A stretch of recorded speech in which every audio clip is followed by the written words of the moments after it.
The reason why I'm revisiting sales is because across all multimedia platforms, from your Facebook to your Instagram to your WhatsApp groups to your LinkedIn, you find a common thread constantly being linked to sales. People post content with the whole mindset to get you hooked onto a product or a service that they're selling.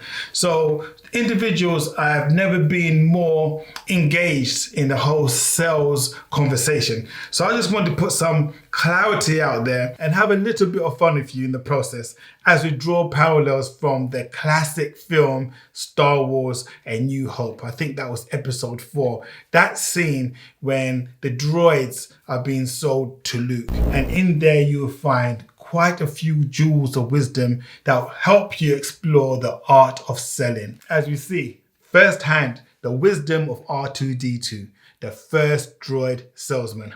Let's go.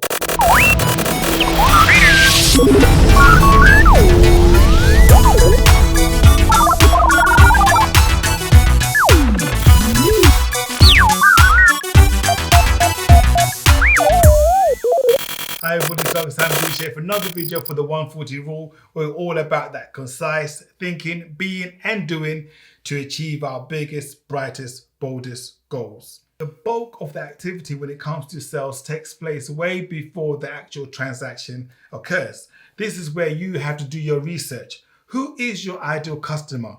What do they like? What is the age group? What is the demographic? What music do they listen to? Where do they live? All these questions you have to ask yourself in order for you to then be able to map your solution to their perceived problem, okay? Because again, in sales, what you're trying to do is align a solution to somebody's problem. So you cannot sell something to somebody that hasn't first recognized a need or a want for that item. So this is where it's very, very important for you to have that persona in mind. Who are you selling this to?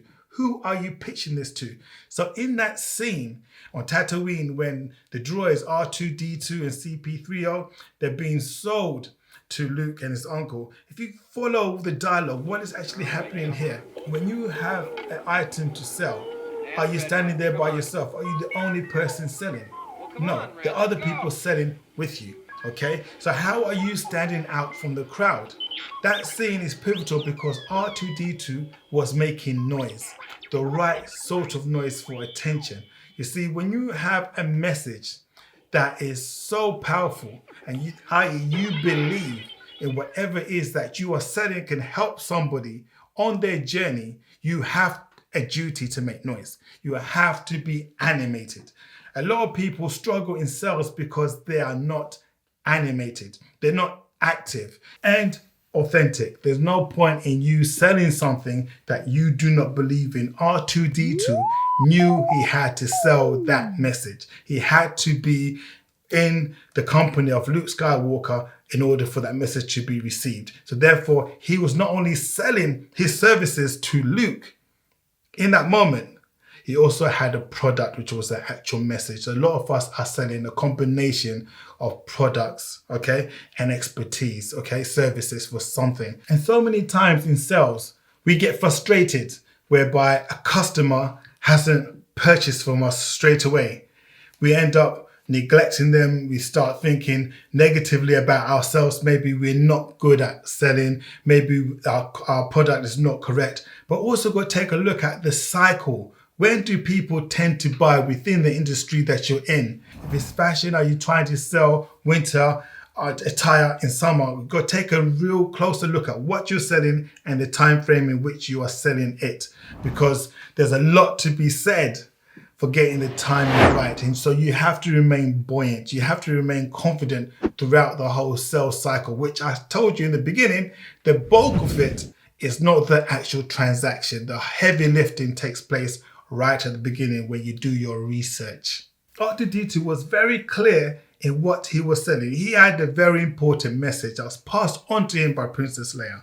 So there was no doubt that he not only believed the importance of the message, but there was clarity within the message itself that he had to pass on to Luke. Now, how many times are you selling something that you do not know the ins and outs of that product.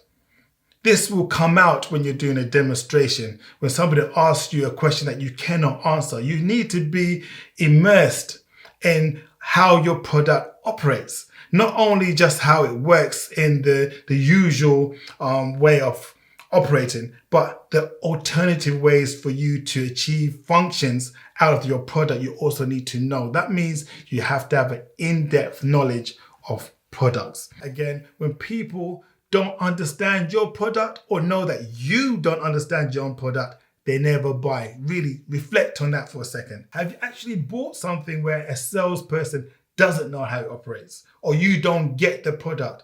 Chances are you haven't. People buy things that they're very clear can resolve a perceived challenge, need, or want in their life. So you've got to be very clear in your marketing material. What is it that you're selling?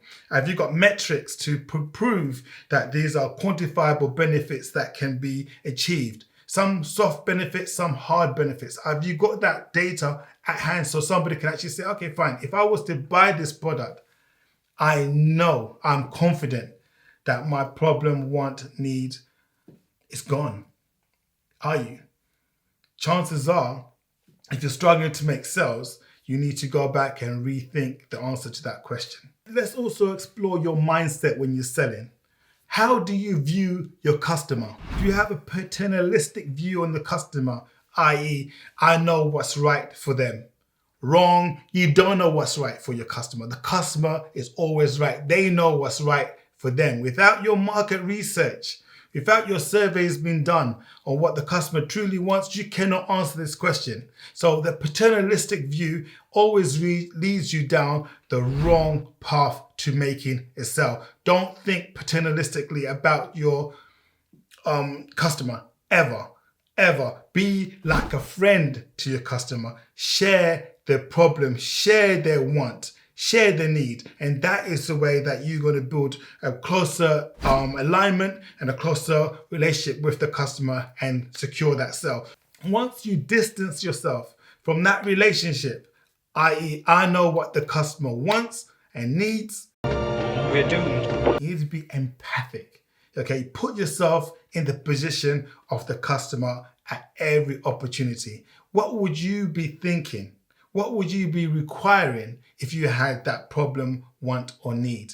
Okay, don't be saying, oh, poor customer, if only. No, people don't need sympathy in this world. People need more empathy in this world. Another important lesson here is to remove your cognitive bias. If you're selling a product, all too often we take a look at our customer and we make a snap judgment, i.e. the way they dress. Does it look like this person can afford what I'm selling? The name on the person's name badge. Is it the name of somebody in a position of authority that holds the purse strings to make a decision to buy whatever you're selling? I used to be like this as well. I used to be at these health expos, constantly gauging, watching people's name badges and thinking, this is the right person I need to speak to, and I'll go and have a conversation with them.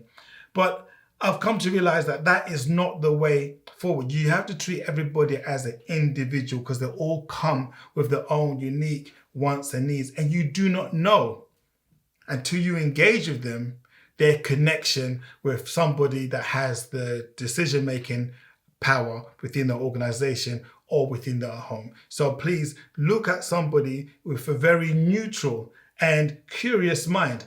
Hi, hello, treat everybody the same, irrespective of what their name badge says, irrespective of how they are dressed, because at worst, it's good practice for yourself. So you're constantly testing your skills in selling and engaging, because we're selling to be human. Humans make sales. To sell is human. This is part of the whole process. Can you engage with people? Because it's a people thing. If you do not like people, you will struggle in sales. You will struggle flat out in sales. If you have black and white thinking, you will struggle in sales, because it is the gray, it's the infinite gray areas that where you can find the best sales and the best profits for your organization, not in the ones and the zeros. There's so much potential out there that of people who do not fit your typical criteria. I was one of them. So as you can see, R2-D2 was not your regular droid.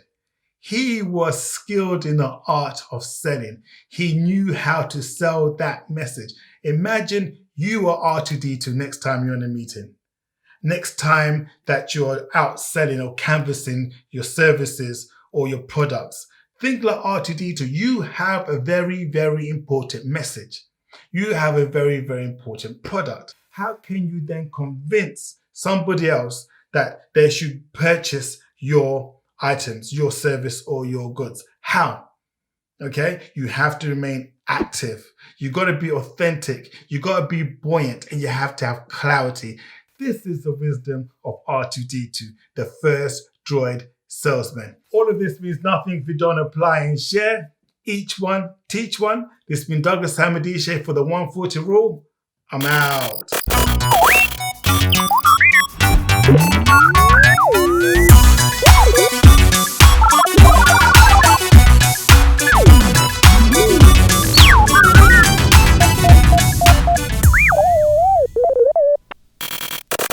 You have reached your destination.